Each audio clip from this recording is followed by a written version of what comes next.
I was shy as a child too. Yes. I was very shy.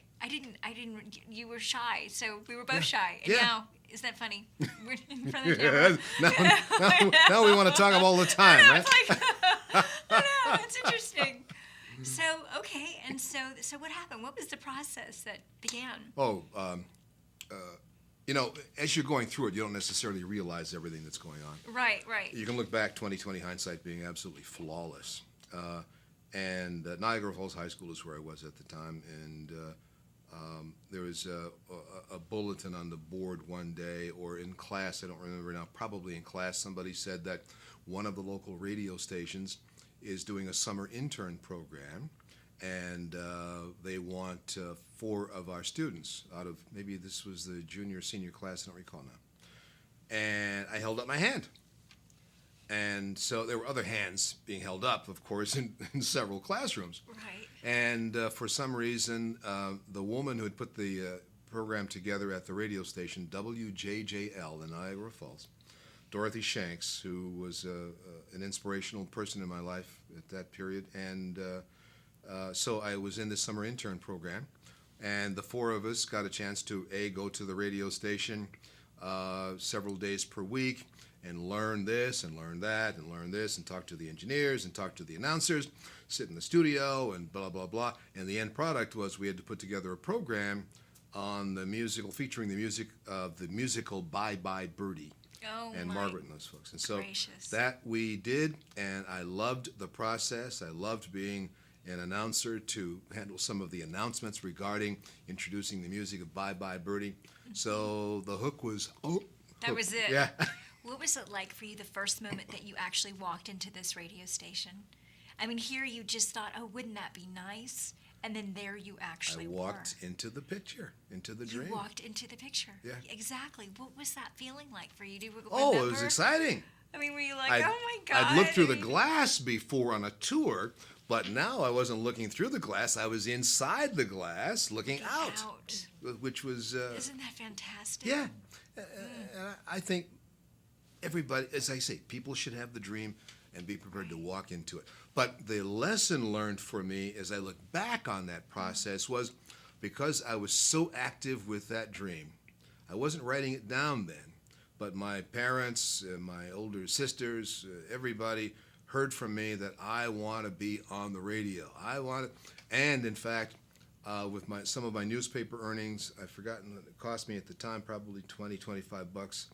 I bought a reel-to-reel tape recorder at the pawn shop, and I had a cousin in the used furniture business, and he had a turntable, and I got the turntable from him, and bought a cheap microphone mail order.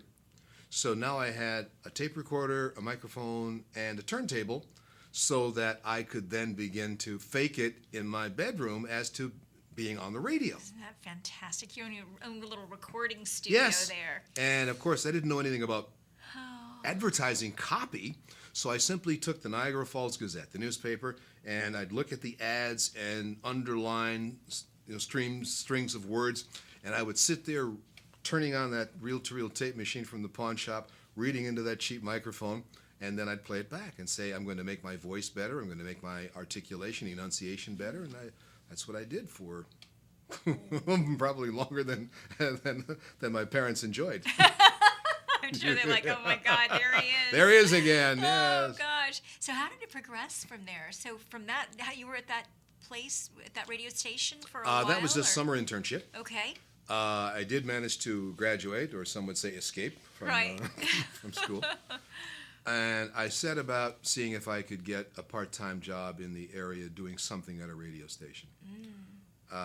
And I did at a station across the Canadian border. Remember Niagara Falls, there's 2 Niagara Falls, America and the Canadian side. Right. So I heard somebody on the air on the Canadian station, and I went over there and talked to the manager, and I wanted a part-time job operating the board, the board op, operating the controls. And so that was my first job inside a radio station. Once again, I could watch people who did it professionally. I could go through the music library. And because it was not 24 hours, after sign-off, if I worked late at night, I could sit there at the board and then record my voice. Isn't that fantastic? So, That must have been a thrill. yeah. And eventually I got to make announcements late night, the beginning in the open, and I had to read the sign off, CHVC is proud to serve the blah, blah, blah, blah, blah. And so that began it for me. That was really the ultimate beginning there, Yes. where it was just, this is it. Incremental steps, but the two things, if there are lessons to be learned that I would want people to absorb, Right. it is the picture, the dream, walk into it, and not be afraid to talk about it. That was the thing that sustained me. Remember, it wasn't as though I had people in my family who worked in radio.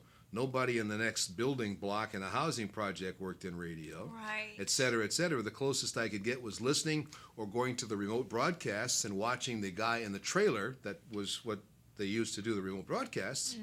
So I had to keep on feeding myself the idea that I loved radio, I wanted to be in it, and that somehow there'd be a way for me to do that. I wrote letters to the program directors at the stations.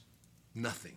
Zero, zilch, nothing. Right. I was 16 years old, right? Right. So- Right.